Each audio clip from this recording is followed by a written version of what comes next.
Traditionally, or we are made to believe that women have limiting roles.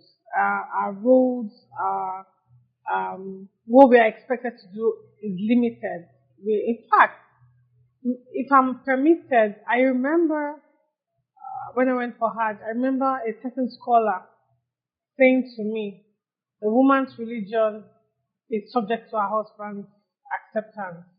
So, in a nutshell, what led to that conversation, I said that my intention for Hajj was to spend all of my days at Haram. I had no business in the hotel room, but I wanted to stay in Haram all through. And so he was supposedly correcting me, saying that no go overdo, don't outdo yourself. You know, if your husband's energy is not like that, you have to peg your own zeal to his. That was his notion. So imagine a similar thing. In fact, think about it. In Nusaybah's time, 73 men, 2 women. What could have been the general atmosphere, the general thought, the traditional thinking of who a woman is and what a woman's role is that resulted in 73 men stepping forward and only 2 women with the multitude of women that existed in that time. So you can understand, you can tell what I'm not able to tell. You can figure it out. You can say, you can see in full glare what the mindset was and how it impacted the general populace of the women. But she broke the jinx, if I'm allowed to say so. She fought that thought. She broke that mindset by coming out and accepting the pledge. I think more than anything else, I'll give more credit to Nabi Sallallahu Alaihi Wasallam. Why? He was an enabler. If he didn't give her the pledge, what would have happened? What do you think would have happened? That would have screwed every woman in, because that would have meant that indeed the general notion paraded out there about women is true. Isn't that what it would have been? So we are grateful to the likes of Nusaybah Bint who helped us to get a stamp, a confirmation that the notion of women as it was portrayed and presented was not the truth. That the perceived space of women is not the correct position. And she did that for us. So alhamdulillah.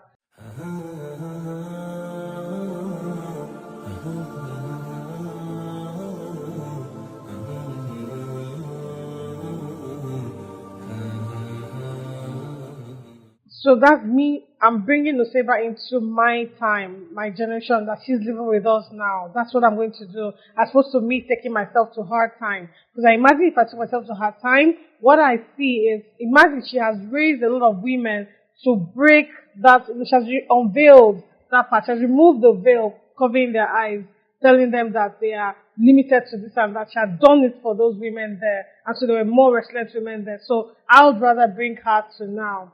And I'm doing that because for a woman that speaks up today, subhanAllah, she's called a feminist just because she chooses to be a Nusaybah. However, I'll be careful, and I know that there are those women that do cross the line, that do go extreme. These are not the ones that I'm addressing. I'm addressing that fellow woman who understands that Allah has given you certain strength, certain skills, and those skills He gave you, you will account for it because He gave it to you to use. It's not a dummy. It's not a placebo. You have to use it. You have to put it to quality use. And so, if Allah has empowered you and given you certain skills, certain intelligence that should be used for Islam, do not let it be robbed off you because they have been boxed into a square that you should not go beyond this. You are not allowed to speak. You should not be heard. You should only be seen. And even the seen is only your figure they see. So, you're supposed to be behind the veil perpetually. So I think what Nusaybah has done for us is that she has removed that veil. She has brought us out of our shells. And we shouldn't stay back in the shell. So I imagine if I'm sitting right now with Nusaybah Bint or Anha, and having a conversation, I think what she'll be saying to me is, do not succumb to the pressure of being subdued. I think that will be the most important information she'll pass across now because the perception for Muslim women, and I think I can even back it up with examples of how many female Muslim doctors are churned out of universities on an annual basis. But where are they? You walk into a hospital and I get to be attended to by a Joseph and, a Chinedu. What happened to my sister Khadija and sister Aisha and sister Asia, who are all doctors? Where are they? They have been asked to sit behind in a home somewhere because that is where they belong. They shouldn't be seen outside. So I think if Nusaybah was to address us today, Dr. Aisha, Dr. Khadija, and Dr. Asia that are at home, she will tell you not to succumb to such pressure because it's falsehood. And she will back it up because she took the pledge of Aqaba direct from Nabi Sallallahu Alaihi Wasallam. She fought alongside Nabi Sallallahu Alaihi Wasallam, beside him, left and right, and in front. So she would tell you that there is no place for such mentality in Islam. I think that is how the conversation will go.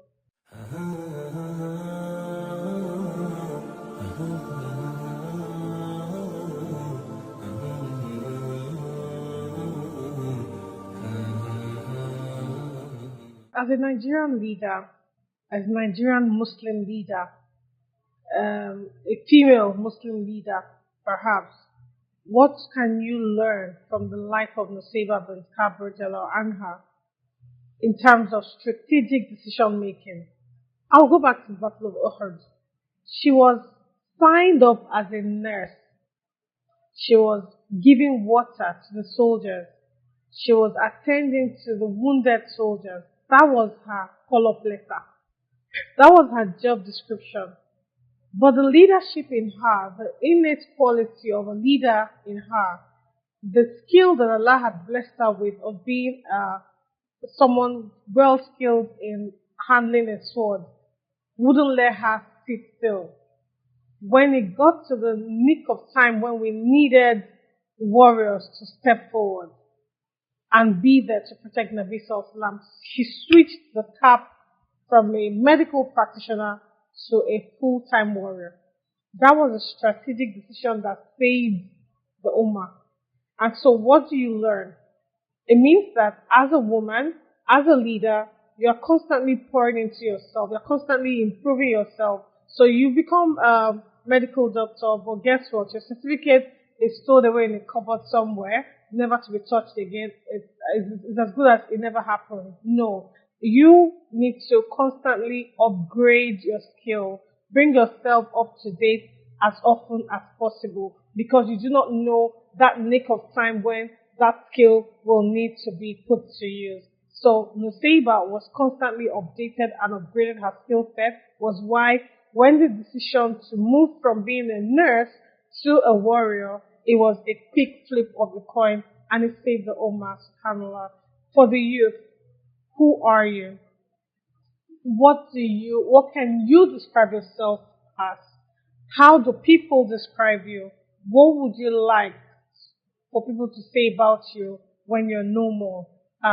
Who says that you'll become age 60 like Nusaybah? Who says you'll grow to 80 like your grandfather? Who says that you'll hit 90? Who says this, why can't this be your last prayer? I don't pray that for you. I pray for you to live to your full glory. However, don't get deluded by that age thing that, I still have a long time. You do not have time. Nobody has the time because nobody knows when the hour will strike.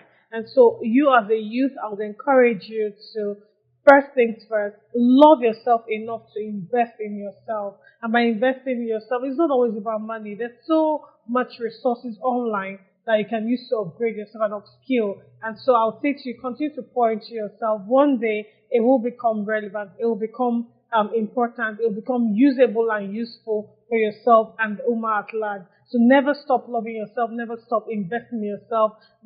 Pick the right hand to work with. Pick the right role model. Look for who is doing better than you to work with so they can pull you up, as opposed to being comfortable with people around you or comfortable being the superstar among them. To become a superstar, I think your time is done in that circle. You need to find a new circle where you are a learner, an intern, so you can also upgrade and upskill. So that's my advice to the youth. Don't get comfortable with where you are. Keep moving, keep it moving, keep going, keep rising.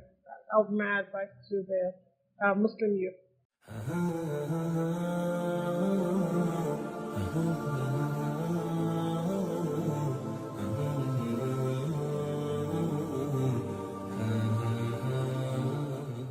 Today's female warriors, activists, leaders, I apologize to those that are doing their best, those that are known. I do not have a name to mention to measure up to Nusaybah Bint Rajala Anha. But I think what it will be is if you are in that space, you're an activist and you're fighting, people are doing different activism. I mean, I doff my heart to all the women that are fighting domestic violence. I doff my hat to all the women that stand up for, especially those lawyers that work pro bono to defend the rights of someone that's been oppressed or abused in the land. I doff my hat to those activists that are in the forefront and saying, no, this cannot happen because it is illegal, irrespective of the ethnicity or the tribe or the religion of the person they are fighting for. They just stand for justice. I doff my hat to all of you, and I do not take away from your resilience and your goal and your zeal. However, I just cannot put you on the same pedestal with Nusaybah Bint Anha. She was just in a league of her own. We can all strive to be like her. We can work towards being like her. But I cannot find someone like this. I think what I'm saying to you is, yes, you're doing very well where you are. You can be more. And so read up about her, learn more about her. I think beyond anything else, it was that steadfastness, that commitment to wanting to be more than anything else, is what you want to key into. And may Allah bless all your efforts, all that you've been doing for the sake of Allah. May Allah accept it from you as ibadah and make you be more, inshallah. And ultimately, on the day of judgment, and when it's all said and done, I can walk through the rooms and look for Nusaybah Bint Kab and sit with her and say, oh, by the way, you were one of my role models on earth, and I loved who you were. Alhamdulillah, I got to hear about the story. And I want to say a big thank you to the team behind this project. Wallahi, I didn't know Nusaybah Bint Kab until this project was brought to me. And I remember saying to Imam Jamil that, SubhanAllah, I know Zuwairiya, I've heard of Aisha, Anna, we know about Asiya, but I've never read about Nusaybah Bint Kab. So I love the fact that I got the opportunity to learn about her. And you see my face, the grin on my face stayed on throughout. That's the love I have for you. You don't understand what it means for you to finally see that you are not alone in the struggle. When someone tells you that you are not to be seen, you shouldn't be heard, and you read up in history that there was someone that was actually heard, who damned all consequences, who dared to be, when there are 73 men standing and only 2 women, and she was one of them, then you say to yourself, I'm not on the wrong path after all. There was, somebody has done it before, so I'm not new to this. I won't be new. I won't be the only one. So yes, she gives me a lot of courage, a lot of energy to know that I'm not doing anything wrong and I can do more. And I hope that's the same thing that it has done for you. So with that, be more, do more, and if you don't find Nusaybah as your role model because you are not that go-getter warrior person, perhaps you'll find in the series another role model that you can pick and glean from. Ultimately, we all want to be in Jannah. Let's walk the talk and not just be comfortable being where we are. I think that's really it.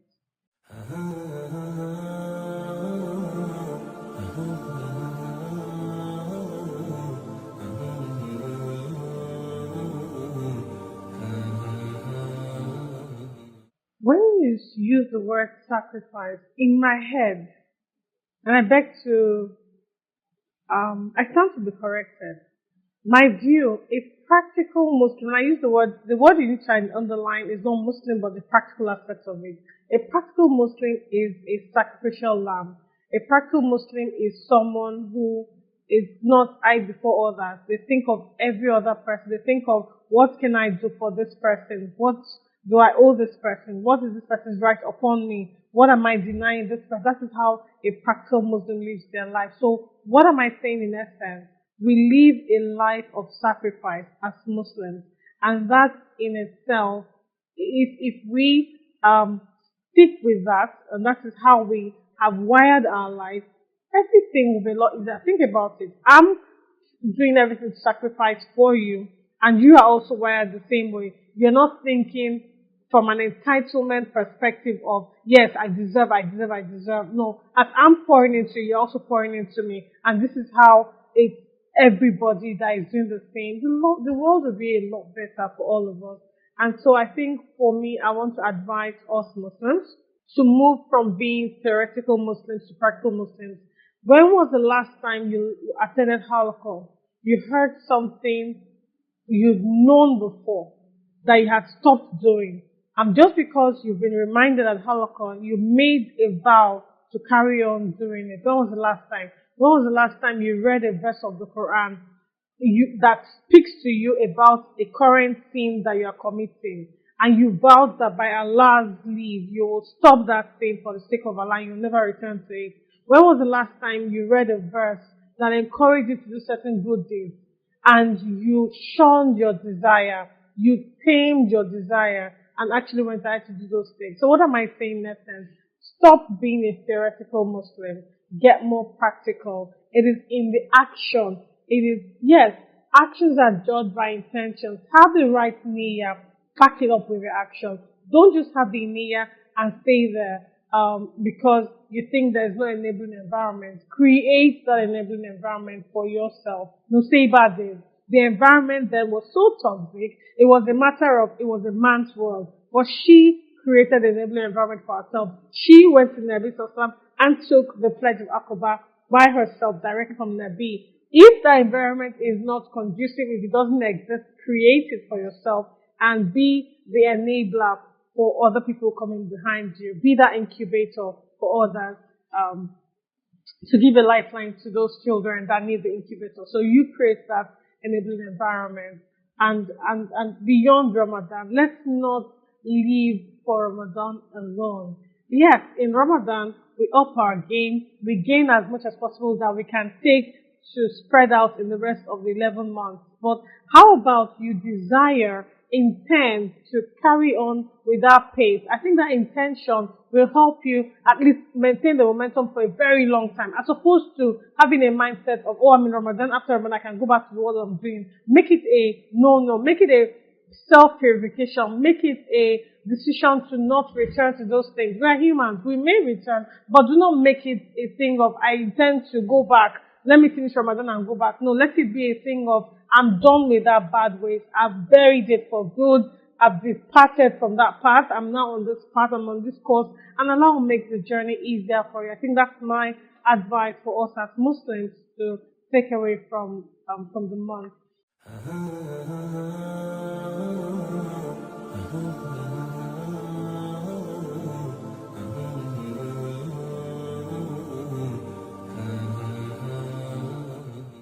Nusaybah Bint was a door opener. She opened the doors for Muslim women to come out of their shells and be the best version of themselves. Her legacy is that of resilience, commitment, steadfastness. Faith is in the actions. That was Nusaybah. What we learned about her is actions that are evident. She was a mover and a shaker. That was the legacy of Nusaybah Bint Ka'b. And so, to sum it up for me, she's a door opener.